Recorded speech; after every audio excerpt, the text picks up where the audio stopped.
3 محرم الحرام 61 ہجری کربلا کی خاموش اور تپتی ہوئی زمین پر ابھی خیمے پوری طرح آباد بھی نہ ہوئے تھے کہ اچانک افق پر گرد و غبار کا ایک خوفناک طوفان نمودار ہوا۔ نیزوں کی چمک، گھوڑوں کی ٹاپیں اور 4000 مسلح سپاہیوں کا لشکر آہستہ آہستہ خیمہ حسینی علیہ السلام کی طرف بڑھ رہا تھا۔ اس لشکر کا سالار کوئی عام شخص نہیں تھا، یہ تھا عمر بن سعد بن ابی وقاص کا بیٹا، وہ شخص جو کبھی امام حسین علیہ السلام کے احترام کا دعویٰ کرتا تھا، آج دنیاوی اقتدار کے لالچ میں نواسے رسول صلی اللہ علیہ وآلہ وسلم کے مقابل کھڑا تھا۔ آخر ابن زیاد نے ایسا کون سا جال بچھایا کہ عمر بن سعد حق پہچاننے کے باوجود باطل کا سپاہی بن گیا، اور جب حضرت امام حسین علیہ السلام نے اسے حق کی دعوت دی تو اس نے کیا جواب دیا؟ آئیں چلتے ہیں تاریخ کربلا کے اس فیصلہ کن دن کی طرف جہاں دنیا اور آخرت پہلی بار آمنے سامنے کھڑی تھی۔ السلام علیکم، آپ دیکھ رہے ہیں ورلڈ ہیریٹیج ٹی وی اور ہماری خصوصی تاریخی سیریز قافلہ حریت مدینے سے کربلا تک۔ پچھلی قسط میں ہم نے دیکھا کہ 2 محرم الحرام کو حضرت امام حسین علیہ السلام کا قافلہ سرزمین کربلا پر پہنچا اور امام علی مقام علیہ السلام نے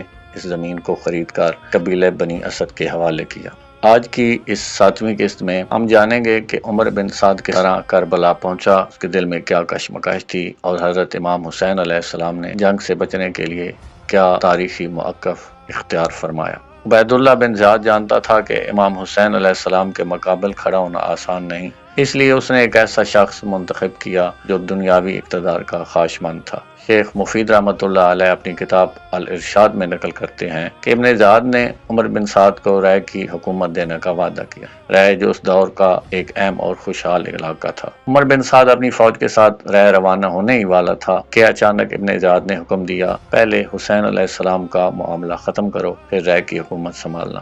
یہ سن کر عمر بن سعد پریشان ہو گیا۔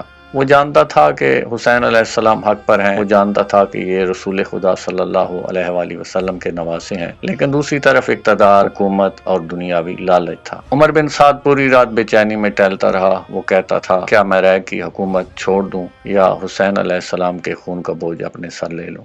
یہ صرف ایک شخص کی کہانی نہیں، یہ ہر اس انسان کی کہانی ہے جو حق کو پہچاننے کے باوجود دنیا کے فائدے کے لیے خاموش ہو جاتا ہے اور آخرکار اقتدار جیت گیا، ضمیر ہار گیا۔ کربلا پہنچنے کے بعد عمر بن سعد نے چاہا کہ کوئی شخص حضرت امام حسین علیہ السلام کے پاس جائے اور معلوم کرے کہ وہ کیوں آئے ہیں، مگر لشکر کوفہ کے اکثر سردار خاموش رہے، کیونکہ یہی وہ لوگ تھے جنہوں نے امام علیہ السلام کو خطوط لکھ کر بلایا تھا۔ آخر کار قرہ بن قیس امام علیہ السلام کے خیمے میں حاضر ہوا۔ حضرت امام حسین علیہ السلام نے نہایت پرسکون مگر مدلل انداز میں فرمایا، میں خود یہاں نہیں آیا، تمہارے شہر کے لوگوں نے مجھے خطوط لکھ کر بلایا تھا، اگر اب تم مجھے ناپسند کرتے ہو تو میں واپس جانے کے لیے تیار ہوں۔ یہ الفاظ صرف ایک جواب نہیں تھے، یہ تاریخ کے سامنے حضرت امام حسین علیہ السلام کی اتمام حجت تھی۔ عمر بن سعد نے جب یہ پیغام سنا تو اسے محسوس ہوا کہ شاید جنگ ٹل جائے گی۔ اس نے ابن زیاد کو خط لکھا کہ حسین علیہ السلام جنگ نہیں چاہتے، مگر کوفہ کے دربار میں بیٹھے شمر ذی الجوشن اور دوسرے شدت پسند عناصر نے ابن زیاد کو بھڑکایا اور یوں امن کی ہر کوشش کو طاقت اور غرور نے مسترد کر دیا۔ ناظرین، 3 محرم الحرام ہمیں یہ سبق دیتا ہے کہ دنیاوی مفاد انسان کو کس قدر اندھا کر سکتا ہے۔ عمر بن سعد جانتا تھا کہ حسین علیہ السلام حق پر ہیں، لیکن حکومت رائے کے لالچ نے اسے تاریخ کے سیاہ ترین کرداروں میں شامل کر دیا۔ دوسری طرف حضرت امام حسین علیہ السلام نے آخری لمحے تک امن، دلیل اور اتمام حجت کا راستہ اختیار کیا، تاکہ قیامت تک کوئی یہ نہ کہہ سکے کہ حسین علیہ السلام نے جنگ میں پہل کی تھی۔ مگر اب حالات مزید سنگین ہونے والے تھے۔